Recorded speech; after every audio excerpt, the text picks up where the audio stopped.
Bien, entonces vamos a iniciar. Sí, este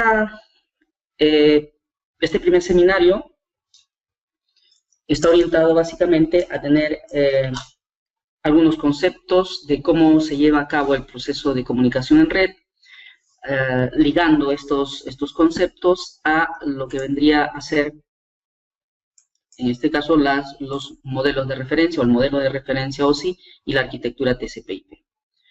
El proceso de comunicación en red es un proceso complejo, ¿sí? Entonces, una forma de abordar las cosas complejas es, lógicamente, dividiendo las diferentes funciones que esta complejidad realiza. Y eso es lo que se ha hecho aquí, ¿no?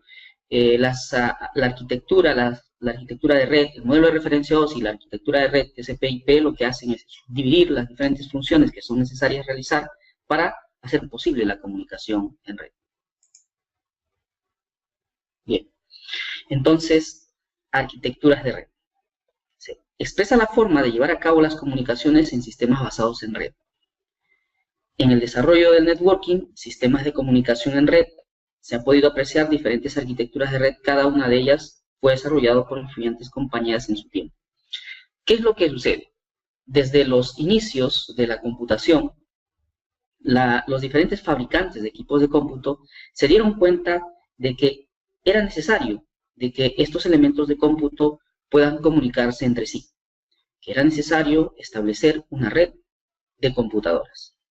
Entonces, cada fabricante de equipos, ¿no? IBM, Xerox, Digital, todos ellos, fabricantes de computadoras, desarrollaron en su momento sus propias arquitecturas de red. Entonces, aparecen diferentes modelos de llevar a cabo comunicación en red. En un principio, lógicamente, cada uno tratando de imponerse en el mercado, pero luego comprendieron de que esto lo único que hacía era confundir, disociar el mercado, confundir, y no daba mensajes claros al usuario final, al consumidor finalmente, ¿no? Y decidieron, en este caso, que esto se debería estandarizar, ¿no? Pero en un primer momento, cada quien propugnó por su propia forma de llevar a cabo comunicación en red. Una característica importante en la que todos, en cierto modo, se basaron fue en que este diseño, el diseño de la arquitectura de red, debería ser un diseño basado en capas, en niveles, en donde se asociaba un conjunto de funciones a cada una de las capas y se iba integrando con la siguiente.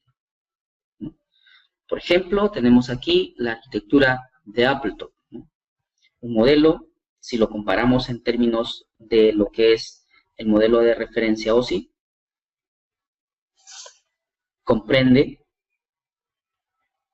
capa 1, capa física, capa 2, capa de enlace de datos. Estos son los protocolos de Appletop. Capa 3, protocolo de DP. Capa 4, varios protocolos en este mismo nivel. Capa 5, capa 4, capa de transporte. Capa 5, capa de sesión. Capa 6, capa de presentación y de aplicación. Entonces, cada fabricante iba desarrollando su propia arquitectura de red. La arquitectura XNS, ¿no? Igual, ¿no? Con sus protocolos en cada una de las capas según el modelo de referencia OSI. Entonces esto generó, lógicamente, desconfianza dentro de los usuarios, las empresas que eran en un inicio los consumidores de estas tecnologías, ya que es muy frecuente en el ámbito empresarial las fusiones de empresas, no solo de la totalidad, de partes de ellas. Entonces, y esto, lógicamente, comprendía toda una infraestructura también de comunicaciones. Entonces, imaginan ustedes una empresa que trabaja con la arquitectura XNS y luego tiene que comprar, ¿no? Otra empresa que maneja la información, el equipo de cómputos bajo la arquitectura DNA. Entonces, hacer que estos se comuniquen, pues significaba un gasto adicional, porque tenían que generarse nuevos proyectos para hacer los gateways entre una arquitectura y otra, ¿no? Ahí tenemos la arquitectura DNA de Digital. Cada una de estas empresas en su momento en el ámbito de cómputo y de comunicaciones fue muy influyente, ¿no? Todos ellos van planteándonos un modelo basado en capas, ¿no? La correspondencia que se hace aquí es con respecto a la función de cada una de las capas que vamos a revisar más adelante.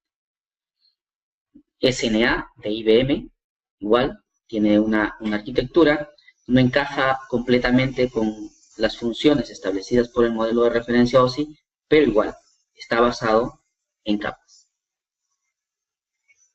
La arquitectura TCP/IP propiamente, la que utilizamos actualmente en la comunicación a través de Internet, tiene la misma característica. No encaja exactamente con cada una de ellas, pero hay una equivalencia que se puede establecer, ¿no? Por ejemplo, la capa de acceso a la red comprende las dos capas más bajas, la capa de Internet, igual a la capa de red, la capa de transporte, igual a la capa del mismo nombre, y la capa de aplicación de la arquitectura TCP/IP es equivalente a las tres capas más altas del modelo de referencia OSI, capa de sesión, presentación y aplicación. Bien, ¿cuáles eran entonces los aspectos comunes a todas estas arquitecturas? Todos ellos hacen uso de un modelo basado en capas.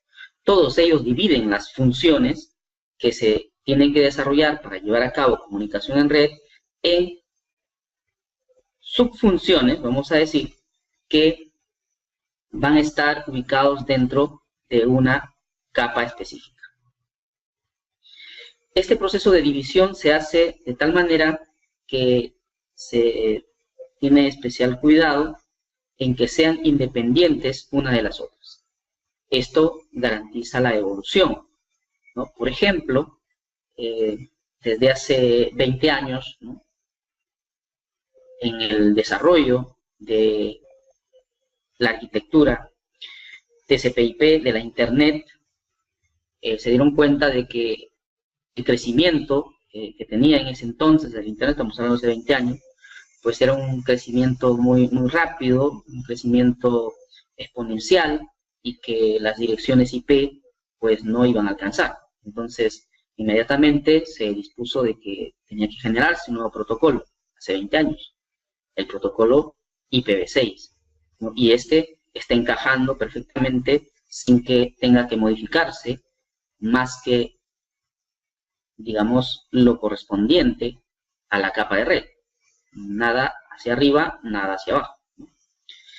Entonces, cada una de estas arquitecturas establece dos grupos de niveles.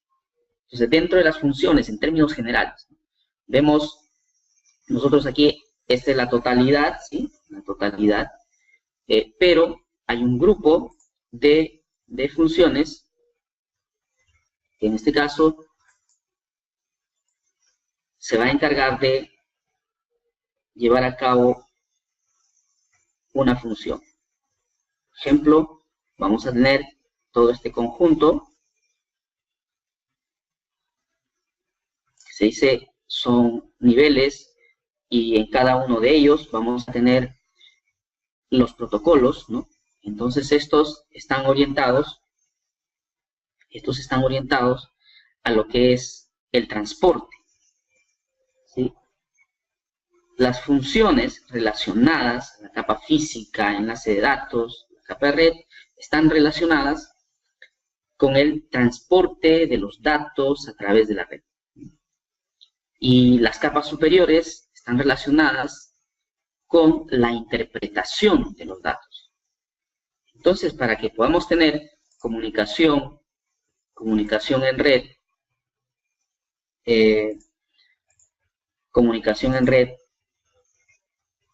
digamos, confiable, es necesario no solo transportar los datos a través de la red, sino también que estos datos, luego que han surcado la red y han llegado al destino final, se interpreten de forma correcta. Entonces, hay un conjunto de niveles que están orientados a la red, al transporte, y hay otro conjunto de niveles que están orientados al usuario, que están orientados a la interpretación de los datos. Bien. Presentamos entonces aquí un primer modelo. No se olviden, un modelo no es más que una aproximación, ¿cierto?, a lo que percibimos, en este caso, como complejos sistemas de comunicación. Es un intento de mostrar de manera simplificada cómo se lleva a cabo el proceso de comunicación.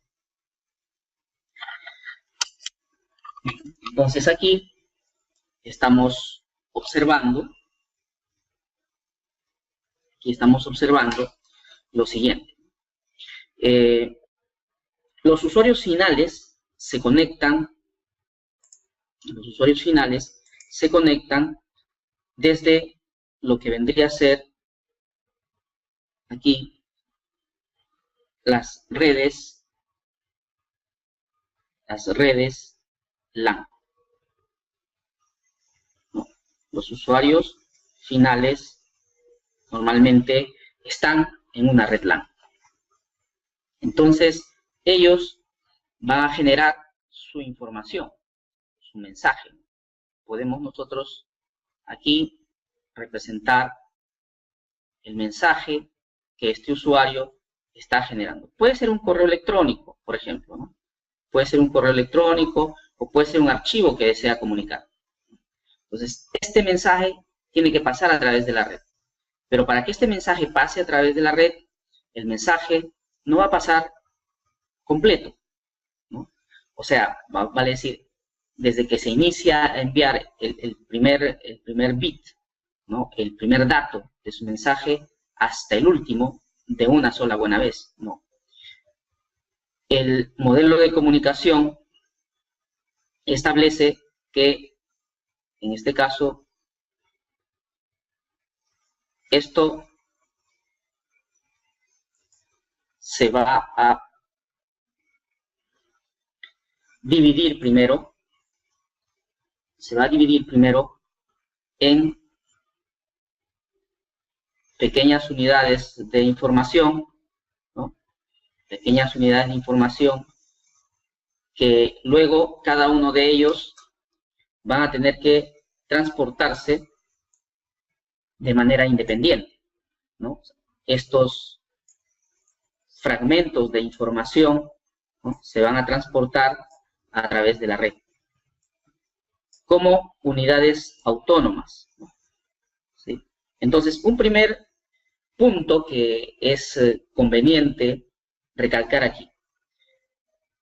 El modelo de comunicación establece que hay un tipo de red en la que normalmente se encuentra el usuario final. Esas son las redes de área local. Los usuarios finales, a través de sus estaciones de trabajo, generan sus mensajes, pero estos mensajes no viajan o no se transportan como una sola unidad, sino normalmente estos mensajes se dividen en pequeñas unidades de datos, ¿no? Y cada una de estas unidades de datos viaja de forma independiente, como una entidad autónoma. Entonces, dispositivos como el que tenemos aquí, que viene a ser un switch, va a cumplir una función dentro de este proceso, ¿no? Este switch cumple una función. Otro dispositivo que forma parte de la comunicación es este otro dispositivo representado, que viene a ser el router, ¿no? El router también cumple una función, ¿no? Y hay muchos dispositivos que no se muestran, ¿no?, que juegan roles importantes dentro del proceso de comunicación, ¿sí? Entonces, dentro de este modelo, lo que hay que rescatar es que toda la información que yo deseo comunicar al otro lado, normalmente primero se divide en unidades autónomas, y estas se van a transportar como entidades independientes a través de la red, pasando a través de switches, pasando a través de routers, hasta que llegan por ejemplo, al destino final. Podría ser datos que están siendo enviados hacia un servidor.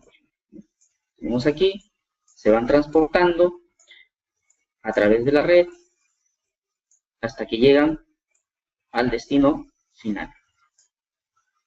Vamos. Cada uno de estos elementos del sistema de comunicación cumple funciones, pero simplemente para rescatar la parte elemental de esa función. Este dispositivo lo que va a hacer es recibir esta unidad de datos. De algún modo, nos preguntamos, de algún modo, el dispositivo va a decidir la retransmisión. Lo ha recibido en alguna de sus interfaces, ¿no? Y ha decidido en base a determinados criterios y lo ha transmitido. Este proceso es conocido como conmutación. Conmutación. Entonces, el switch Ethernet, que es el dispositivo con el que construimos una red LAN en estos días, es un conmutador. ¿Y qué es lo que caracteriza a un conmutador? Es un dispositivo que recibe unidades de datos protocolares, decide y retransmite. Un router tiene la misma función. Si se da cuenta aquí, va a recibir unidades de datos protocolares, ¿no? Va a decidir también y va a retransmitir. Entonces, el proceso generalizado de transporte a través de la red es mediante la conmutación. Se conmutan tramas aquí, se conmutan paquetes aquí. Entonces, ese es el modelo, ¿sí? Entonces, los datos se generan normalmente en un dispositivo de usuario final. Esos datos se dividen y luego se transportan a través de la red como entidades independientes mediante la conmutación. Cuando esa conmutación la realiza un router, la denominación toma otro nombre. El nombre que se le da es de enrutamiento. Conmutación LAN, enrutamiento. ¿Bien?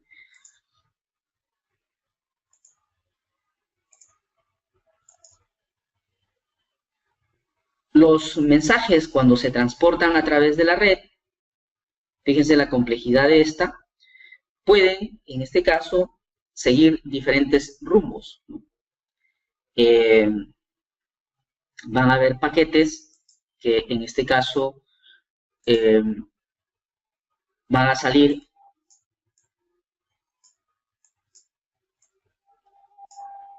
siguiendo esta ruta. Otros saldrán siguiendo esta ruta.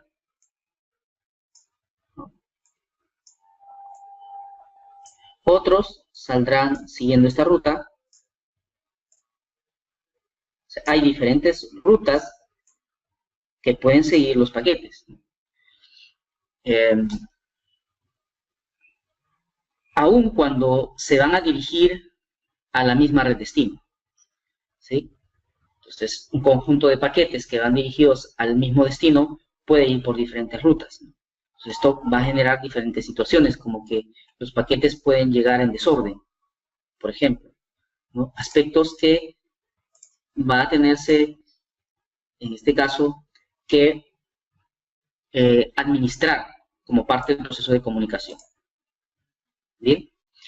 Entonces, el proceso de comunicación en red involucra dos aspectos básicos: el transporte efectivo de los datos, habíamos mencionado, desde un origen hasta un destino, y la interpretación correcta de los datos que se reciben en el destino.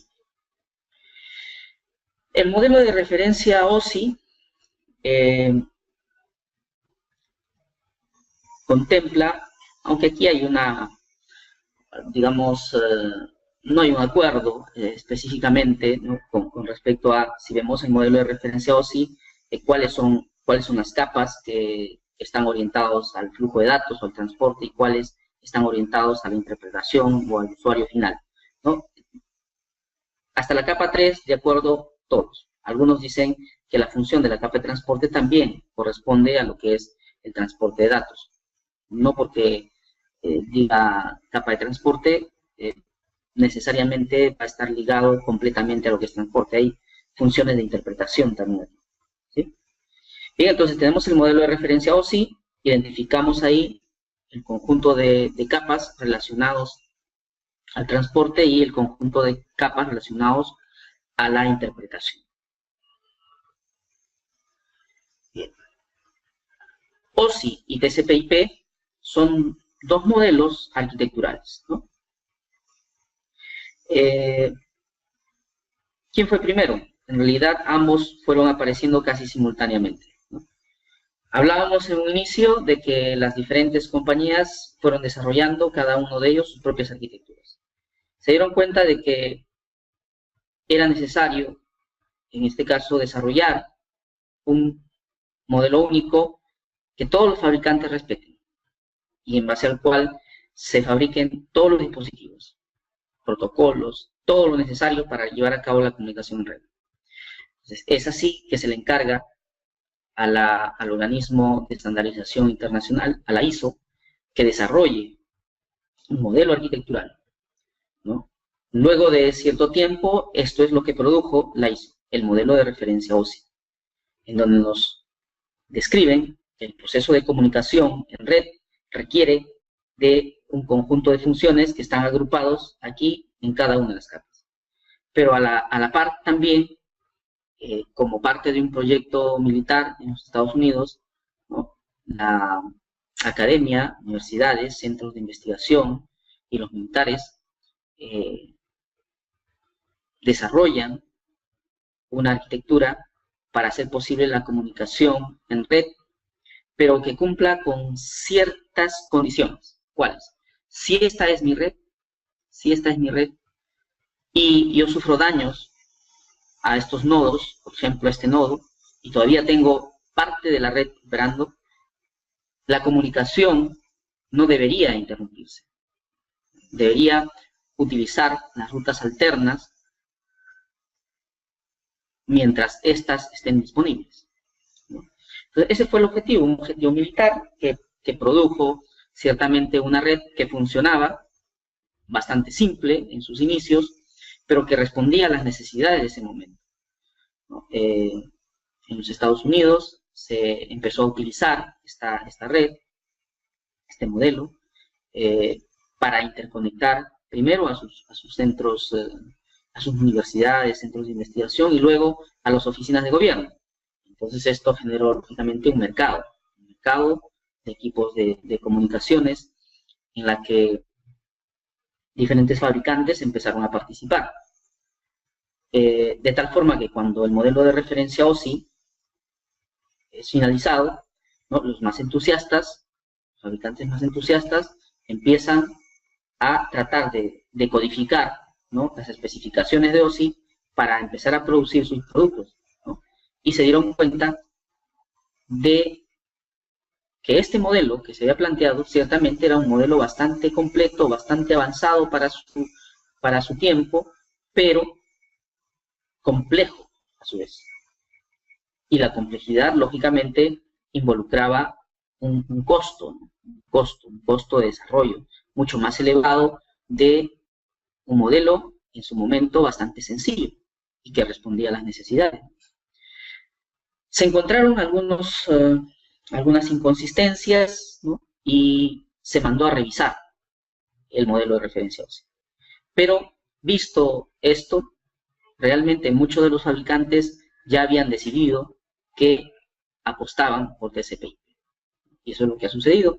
Y es por eso que en la actualidad el modelo de referencia OSI es eso, un modelo, ¿no? Que presenta muy bien los diferentes conceptos de cómo se lleva a cabo el proceso de comunicación en red, pero los protocolos que se definieron, lamentablemente, nunca se llegaron a usar en las redes de comunicación.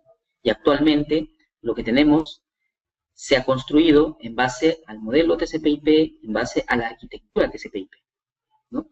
Hay una equivalencia entre el modelo de referencia OSI y la arquitectura TCP/IP, que lo vemos aquí claramente, ¿no? El modelo de referencia OSI establece que las diferentes funciones para la comunicación en red se pueden llevar a cabo con funciones desarrolladas por la capa física, por la capa de enlace de datos, por la capa de red, por la capa de transporte, sesión, presentación y la aplicación.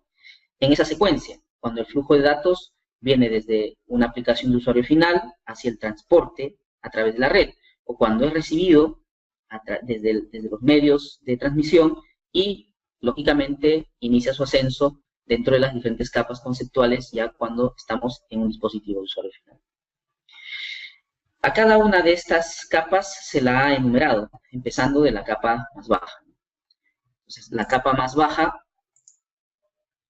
baja, esta es la capa 1, ¿no? La siguiente es la capa 2, la capa 3, la capa 4, la capa de transporte, la capa de sesión es la capa 5, la capa de presentación es la capa 6 y la capa de aplicación, la capa 7, ¿no? Entonces,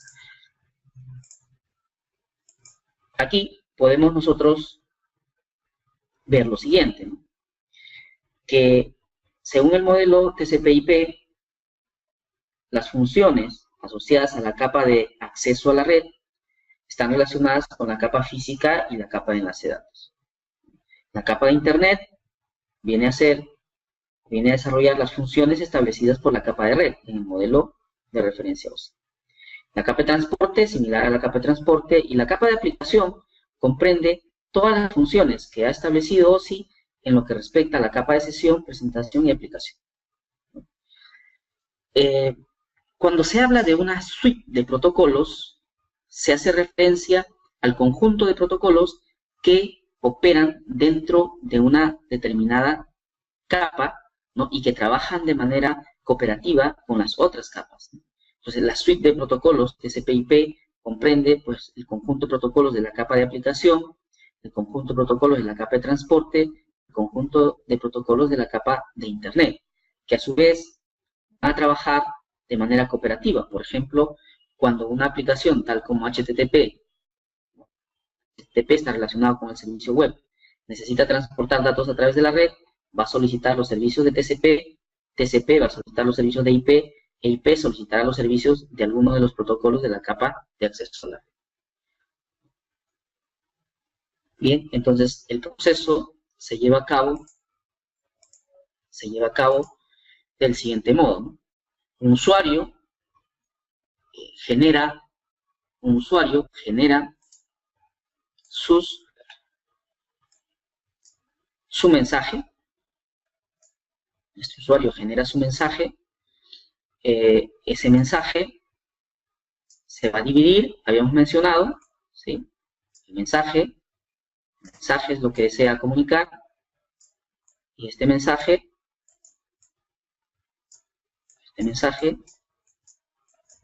se divide, ¿no? Y aquí vemos el proceso de división. O sea, aquí se van generando las unidades de datos protocolares, ¿no? Denominados las PDU, ¿sí?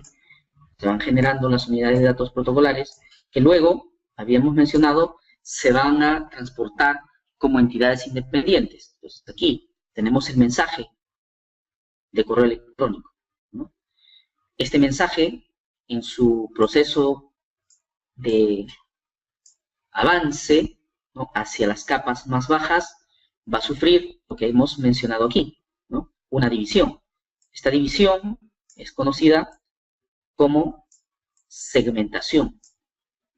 La segmentación, esa primera división que sufren los mensajes de usuario, se conoce como segmentación.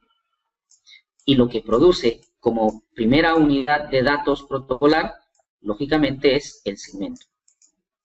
Tenemos la segmentación, y por este lado, estos son los segmentos. Tenemos el segmento. ¿Sí? Segmento. Ahora, tenemos los datos, se dividen una fracción de los datos, a una fracción de los datos se le va a colocar un encabezado. Estos segmentos se producen aquí. Estos son los segmentos. Entonces, el mensaje se divide, una parte de él, se le coloca un encabezado y ya estamos con el segmento. Este encabezado va a relacionar con la fuente. Por ejemplo, se habla de correo electrónico, ¿no? Entonces, este es un usuario.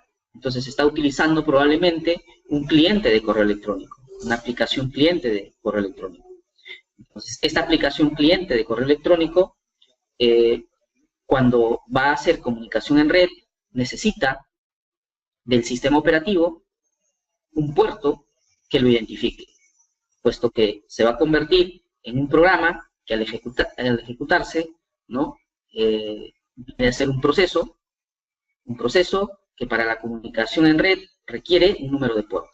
Entonces, dentro del encabezado de la capa de transporte vamos a tener el puerto origen, puerto destino. Y el flujo de datos sigue bajando. Esto relaciona con la aplicación de dónde viene. Puerto, aplicación. Pero ya para que este dato salga del computador, lógicamente tiene que haber, este computador dentro de la red tiene que estar identificado. En las redes IP, los computadores se identifican mediante las direcciones IP. O sea, este computador se identifica mediante lo que viene a ser la dirección IP. Dirección IP. La dirección IP es única en toda la red pública Internet, ¿no? Entonces, para que este segmento, ¿no?, pueda salir y transportarse a través de la red como entidad independiente, es necesario que se encapsule. Fíjese, se encapsule. Encapsular significa añadir más información, ¿no? Entonces aquí vamos a tener nosotros que en este encabezado adicional se va a incluir la dirección IP. La dirección IP va a identificar al origen del mensaje y también va a identificar al destino del mismo, ¿no? Bien, entonces, de esa forma es como se lleva a cabo este proceso de división de los mensajes, adecuación para que pueda luego, cuando llega al destino, ser entregado a la aplicación correcta, y para su transporte se le va a colocar las etiquetas necesarias que les permita a los dispositivos, tales como los ruteadores, identificar hacia dónde desea que vaya el paquete, ¿no?, para transportarlo. Y finalmente, este paquete se va a encapsular para su transporte a través del medio físico, a través del cable, ¿no? Puede ser de cobre, puede ser de fibra óptica, o de repente para un proceso de transmisión inalámbrica.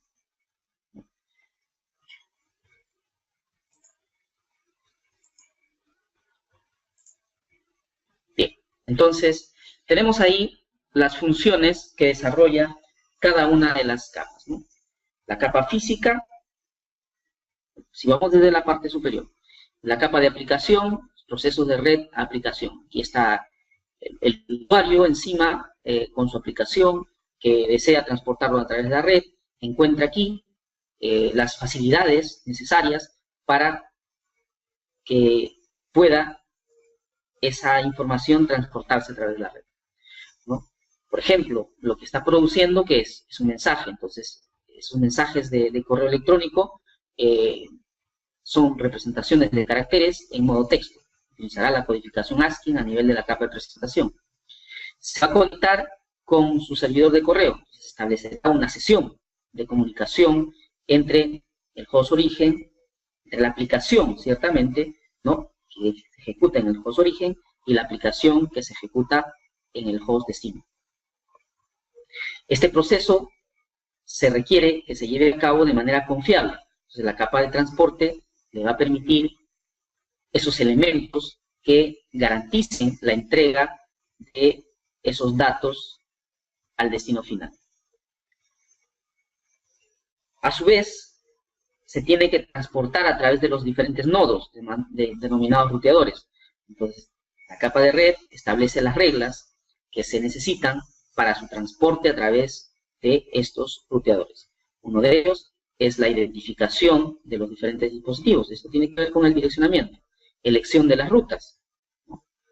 Y, lógicamente, el proceso de recepción, decisión y reenvío, enrutamiento, ¿no? Pero esto es en el router. El router está conectado a otro router a través de un medio físico.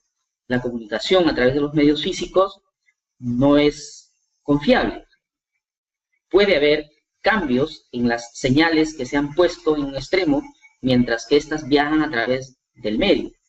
Entonces es necesario un conjunto de funciones que me permitan verificar luego que los datos han sido recibidos al otro extremo del medio de transmisión si esos datos son correctos, o sea, si son los mismos que los que yo he transmitido. Eso se encarga la capa de enlace de datos. Y la capa física, lógicamente, de adaptar lo que se desea transmitir hacia los medios.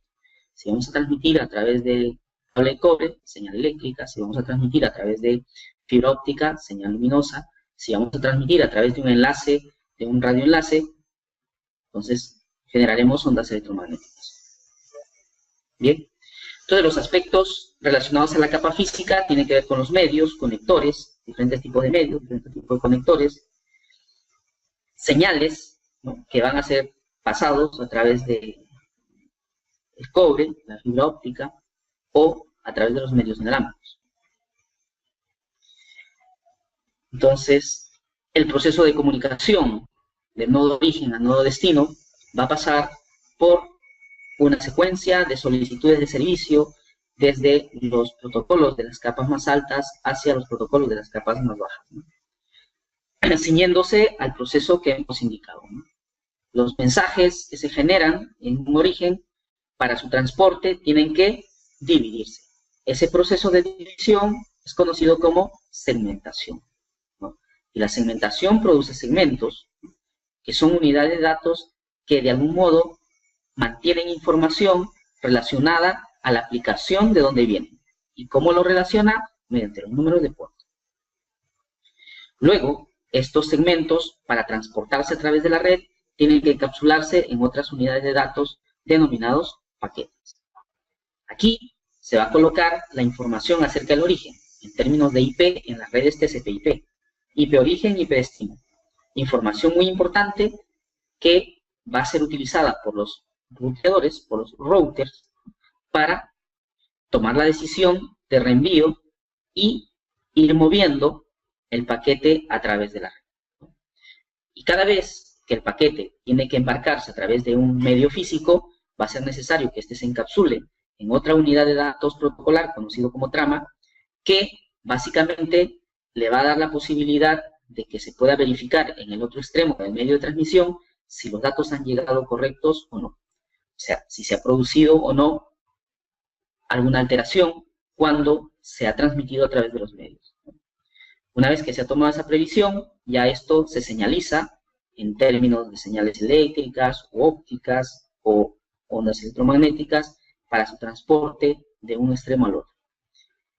En el otro extremo va a ocurrir el proceso contrario. Si hacia aquí estamos, si de arriba hacia abajo estamos viendo que ocurre el encapsulamiento significa ir añadiendo, se observa, más encabezados.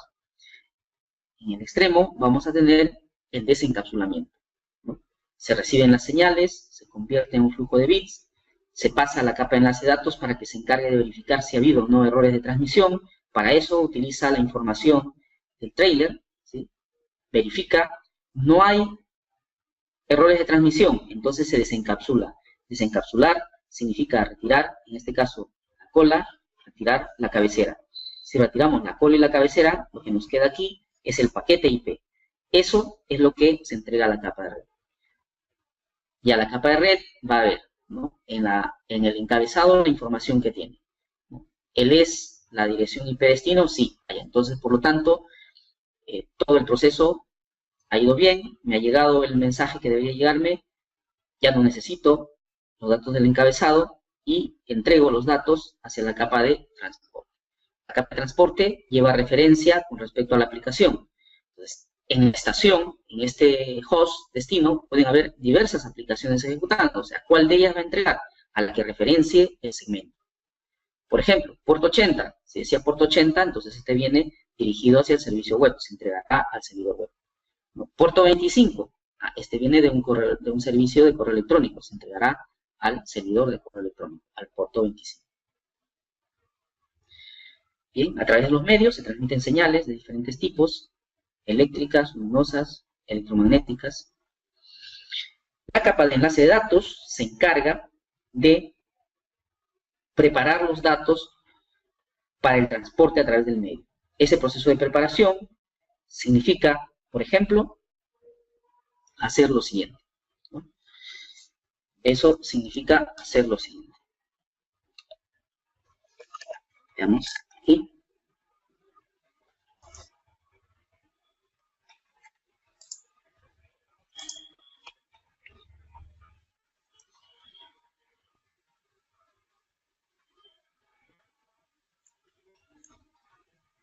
Ya. Esto no está bien. Vamos a ver.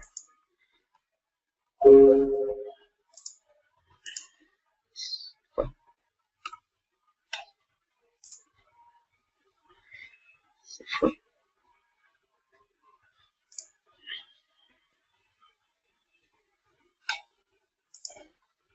Nuevamente, ahí estamos.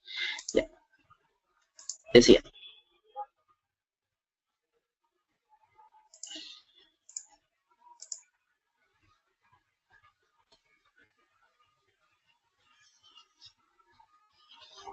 Aquí estamos, ¿no? Bien. Cuando la capa de red entrega el dato a la capa de enlace de datos, la capa de enlace de datos lo que va a hacer es lo siguiente. Tengo yo el paquete. A este paquete le va a añadir información en la cabecera, un encabezado, ¿no? Pero también le va a añadir información aquí, en la cola, ¿no? Una cabecera y una cola. Esta información que se coloca en la cola viene a ser la secuencia de chequeo de tramo, el FCS. Pero este FCS se logra mediante la aplicación de un algoritmo. Todo esto es visto como una secuencia de bits, ¿no? Entonces aquí se va a ejecutar un algoritmo desarrollado con la finalidad de que se pueda identificar algún cambio que se produce, ¿no? Esto es visto como una secuencia de bits, 0, 1, 0, ¿no? 1, 1, 1, secuencia de bits, ¿no? Sí. Entonces aquí aplicamos el algoritmo y este me va a producir esta secuencia de bits también, que es única al conjunto de bits sobre el cual he aplicado el algoritmo. Esto se lleva a cabo, todo esto se lleva a cabo en el origen, ¿sí? En el origen.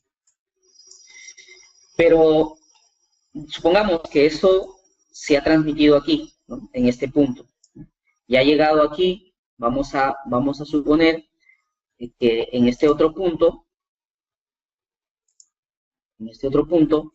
tenemos otro equipo de comunicaciones, que es el que está recibiendo esa transmisión, ¿sí? Aquí. O sea, aquí hay un enlace que conecta a este otro equipo. Entonces, en este otro punto, en la capa de enlace de datos, vamos a recibir ciertamente también,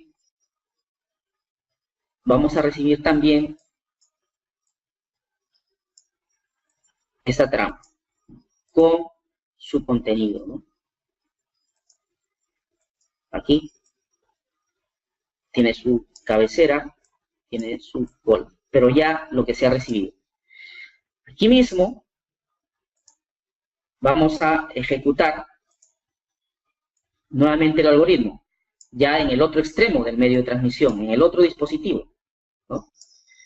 Y esto va a producir, lógicamente,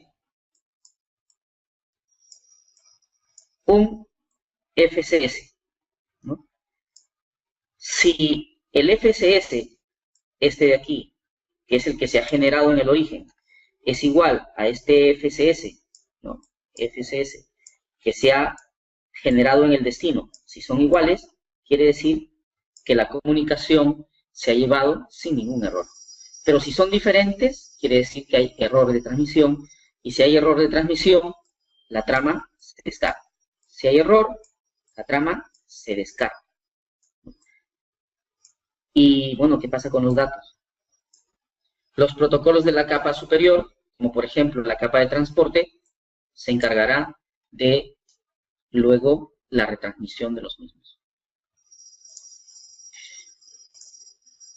Bien, entonces, la capa de red se encarga del transporte de los datos desde un origen, ¿no?, hacia un destino. Desde un origen hacia un destino. La capa de red ve entonces esta red de ruteadores como un todo, ¿cierto? Es capaz de determinar cuál es la mejor ruta para poder ir hacia el destino correspondiente. Pero cada vez, note que cada vez que se decide, por ejemplo, quiero llegar a esta red destino, ¿no? Entonces tiene esta posibilidad, esta ruta, ¿no?, que me lleva, por ejemplo, dando 2 saltos, ¿no? O tengo esta otra posibilidad, una ruta que me lleva dando un salto. Dependiendo del protocolo de enrutamiento que tenga, podrá decidir esta o podrá decidir esta otra, ¿no? Bien, entonces, la función de la capa de red es eso, ¿no? Transporte desde un origen identificado, hasta un destino identificado. Y la identificación que se utiliza en las redes IP viene a ser las direcciones IP. Entonces, la dirección de red IP como destino y la dirección de red IP como origen. Los paquetes podrían haber salido de un host, ¿no?, que está conectado a una red por este lado y van dirigidos a un servidor, por ejemplo, que está conectado en esta otra red. Entonces, ¿cuál es la función de los routers? Transportar los paquetes a través de la red. Entonces, ¿cuál es la capa que establece cómo se lleva a cabo el transporte? La capa de red. ¿Y qué exige la capa de red en las redes TCP/IP? Que todos estos dispositivos estén identificados de manera única mediante las direcciones IP, inclusive los dispositivos finales. Y en cuanto a su transporte, estos se van a transportar dando saltos sucesivos. ¿Y cómo se llama a ese proceso de transportar dando saltos sucesivos? Si quien realiza esa función es el router, enrutamiento. En términos más simples, eso sería conmutación. Pero como es conmutación utilizando direcciones IP, entonces eso toma la denominación de enrutamiento.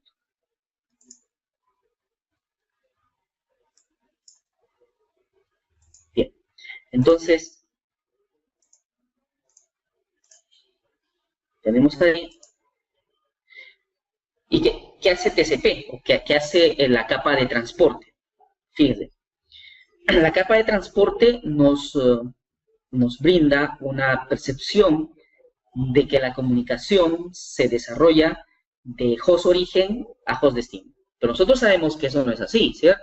Que en este caso los segmentos se encapsulan en los paquetes y estos viajan dando saltos, sí, pero desde la perspectiva de la capa de transporte es como si todo esto se abstrayera y nosotros estamos viendo aquí un proceso de comunicación desde un host origen a un host destino, ¿no? O sea, un diálogo virtual en donde yo no veo esto, ¿sí? Solamente veo al destino correspondiente y me encargo de ver que si le estoy enviando, por ejemplo, 6 segmentos, ¿no? Y alguno de los segmentos no ha llegado, pues me encargo de reenviárselo, ¿no? Le he enviado estos segmentos en una secuencia y le doy la posibilidad al otro elemento para que pueda encontrar la secuencia correcta en la que debe de elevarlo hacia la capa de aplicación, ¿no? Entonces, la capa de transporte nos puede brindar algunas funciones como el de la confiabilidad, por ejemplo, como el de la confiabilidad. Nos puede brindar, y en este contexto, hablar de comunicación confiable es referirse a que el dispositivo va a hacer todos los esfuerzos para garantizar la entrega de todos los elementos. Se me perdió algo, entonces te lo vuelvo a reenviar. ¿Cómo sé que se perdió un segmento? Porque como parte del protocolo, estamos hablando de TCP, como parte del protocolo, la entidad de TCP aquí no le va a enviar un acuse de recibo. Si no le envía el acuse de recibo, él solo entiende de que algo ha pasado con ese segmento y por lo tanto tiene que hacer el reenvío. ¿Bien? Y finalmente, la capa de aplicación, en donde vamos a tener un conjunto de protocolos que van a brindar el soporte de red a las aplicaciones de usuario final. Una aplicación de usuario final que requiere, en este caso, llevar a cabo transferencia de archivos, pues no tiene que programar el proceso de transferencia de archivos, simplemente tiene que invocar al protocolo FTP. Si como parte del procedimiento de una aplicación es necesario enviar un mensaje de correo, no es necesario que desarrolle los protocolos para enviar un mensaje de correo. Utilizará o invocará el protocolo SMTP para hacer ese envío. Entonces, la capa de aplicación está compuesta por una gran cantidad de protocolos que pueden ser utilizados por las aplicaciones de usuario final para el transporte de sus datos a través de la red. La capa de aplicación comprende la capa de sesión, presentación, aplicación, en el modelo, la capa de aplicación TCP/IP.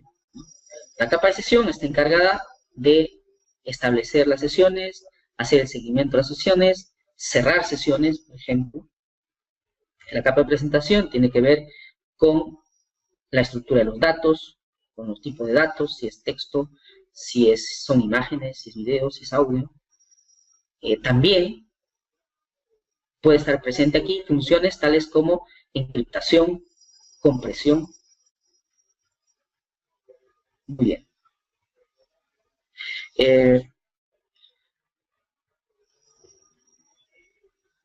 No sé si tienen alguna pregunta. Pasaremos a responder todas las preguntas que se puedan formular o que se han formulado también ya en algún momento.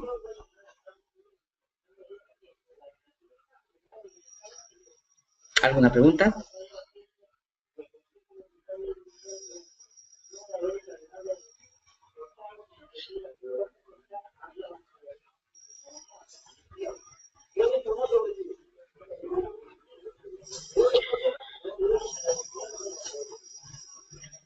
¿No hay preguntas?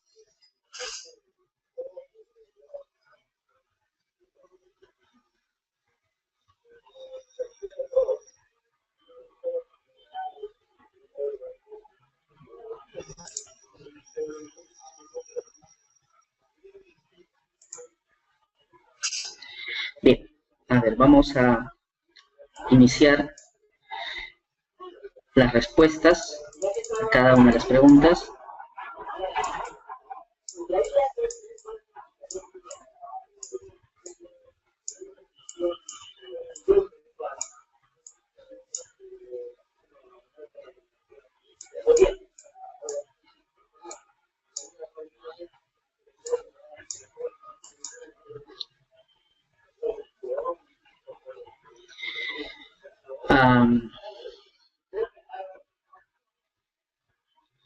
Roberto nos pregunta cómo se llama el algoritmo para el control de FCS. No tengo la denominación, pero si usted busca en la red FCS va a encontrar diferentes algoritmos que se utilizan. Básicamente lo que tratamos aquí un poco de resaltar es la función que cumple el algoritmo.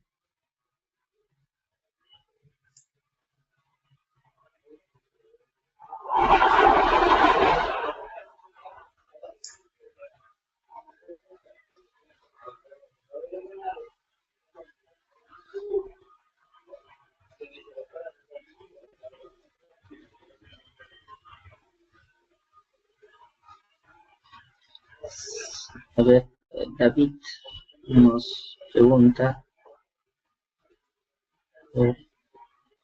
dice, se almacena información de encabezado a nivel de la capa de transporte. Y continúa, ese encabezado llamado trama se le nombraba. No, a ver, vamos a aclarar un poco este asunto. A ver, estamos en la capa de transporte, ¿cierto? Ya, aquí. La unidad de datos de la capa de transporte se denomina segmento, ¿no? Este segmento contiene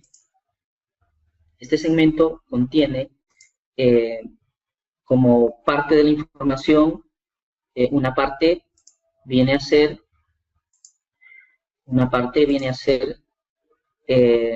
los datos de usuario. Vamos a decir, si este es el segmento, esta parte es una parte de los datos de usuario. Vamos a denominarle a esto los datos. Adicionalmente a esto, se le va a agregar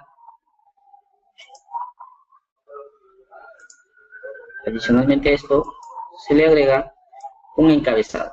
Aquí. Este encabezado contiene la referencia de la aplicación en términos de números de puerto. El número de puerto.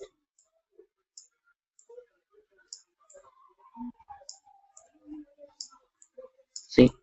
Entonces, esa es la información que se coloca como encabezado en el segmento. Por ejemplo, si estoy ejecutando el navegador, ¿no? Entonces el proceso cliente normalmente va a tener un puerto elevado. ¿Quién se lo asigna? El sistema operativo. El sistema operativo de este computador le va a asignar el número de puerto para ese proceso, ¿no? ¿Hacia dónde se dirige el flujo de datos? La aplicación es, aquí puede ser, por ejemplo, la aplicación puede ser el Chrome, un cliente de correo, ¿no? Un cliente web, Chrome, ¿no? Y por este otro lado, puedo tener yo al servidor como aplicación, por ejemplo, el Apache, ¿no? Como servidor web, este va a estar en el puerto 80. Puerto 80.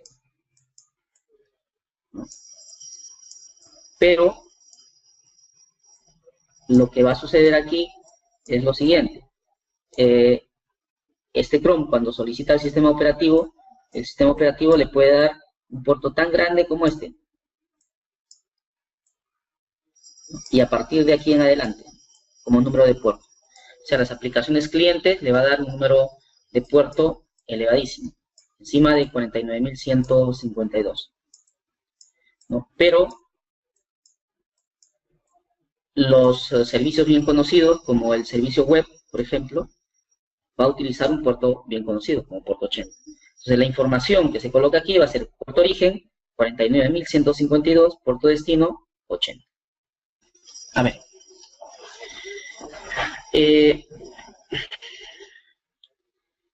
Roberto nos está insistiendo nuevamente con respecto a cómo se llama el algoritmo para el control FSS. Por ejemplo, tenemos un algoritmo tal como el CRC16, ¿no? Tenemos el algoritmo CRC-CCITT o el algoritmo CRC32, por ejemplo, ¿no?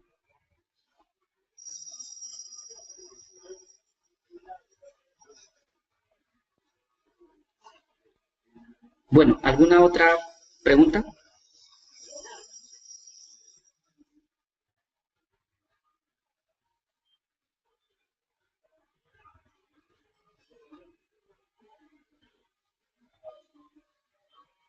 Ok. Muchas gracias por su atención. Recuerden, este es una jornada de seminarios. El día de mañana también nos estamos reuniendo para desarrollar un segundo tema. Déjenme ver cuál es. Ok. Muy bien. Les comentaba que el día de mañana también vamos a tener un seminario a la misma hora y vamos a ir desarrollando esta secuencia de temas. El tema para el día de mañana me parece que es el protocolo IP, direccionamiento. Vemos algunos detalles relativos a cómo el protocolo IP identifica a los diferentes dispositivos dentro de la red, algunas reglas fundamentales que utiliza para el proceso de identificación para luego llevar a cabo el transporte. Muy bien, bueno, muchas gracias por la atención. Esperamos reunirnos con algunos de ustedes probablemente el día de mañana para seguir conversando acerca de estos temas que, por ejemplo, a nosotros nos apasiona. En realidad, a muchos de ustedes de repente les genera algo de curiosidad. ¿Sí? Gracias a todos. Hasta luego.